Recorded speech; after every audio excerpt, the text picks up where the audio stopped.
Béninoises et Béninois, mes chers compatriotes, le devoir m'offre à nouveau l'honneur et le privilège de m'adresser à vous dans le registre tout particulier de l'espérance et de la bienveillance.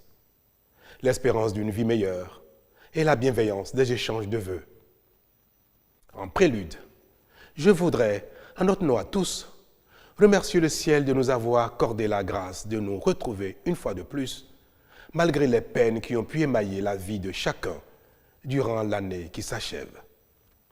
Je ne doute pas que pour les uns et les autres, 2021 n'aura pas manqué de motifs de satisfaction et de joie.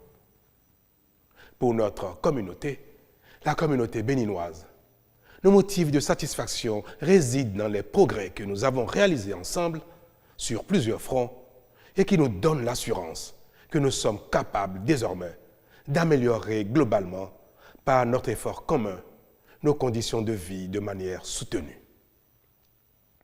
Quant à nos peines au plan collectif, je veux surtout citer l'insécurité à nos frontières, la pandémie de la COVID-19 et la cherté de la vie. Au-delà de nous avoir éprouvés, elle nous rappelle que le chemin de la prospérité est encore long et nous conforte dans notre volonté de nous améliorer pour y parvenir.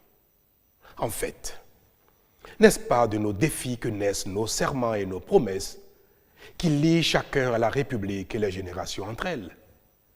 Ce lien républicain qui donne à chaque citoyen l'assurance qu'il est une part entière de la famille Bénin, que ses efforts comptent et que sa contribution au développement commun est indispensable. Mes chers compatriotes, c'est ce lien républicain qui unit chaque individu au citoyen qu'il est et qui rattache chaque citoyen à la République, qui commande de nous surpasser, d'être exigeants envers nous-mêmes et de donner le meilleur de nous-mêmes pour combler le gap de nos besoins individuels et collectifs et permettre à chacun une vie meilleure. Tels sont, mes chers compatriotes, le sens et la réalité de l'espérance qui caractérise l'entrée dans l'année nouvelle et qui fait, à juste titre, l'objet de nos vœux. Ainsi, notre espérance et nos vœux ne sauraient être vains si nous donnons le meilleur de nous-mêmes pour nous-mêmes et pour notre pays. Nos efforts nous exauceront immanquablement. Pour ma part, la mise en œuvre du programme d'action du gouvernement 2021-2026 que nous venons d'approuver obéira au même sens de la méthode, de l'organisation et de la rigueur, de sorte qu'avec le travail mieux fait et le sérieux de chacun, 2022 soit meilleur que 2021.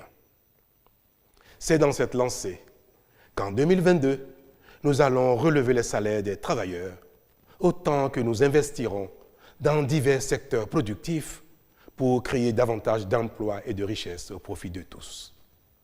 En 2022, l'État sera davantage solidaire à l'endroit de chacun.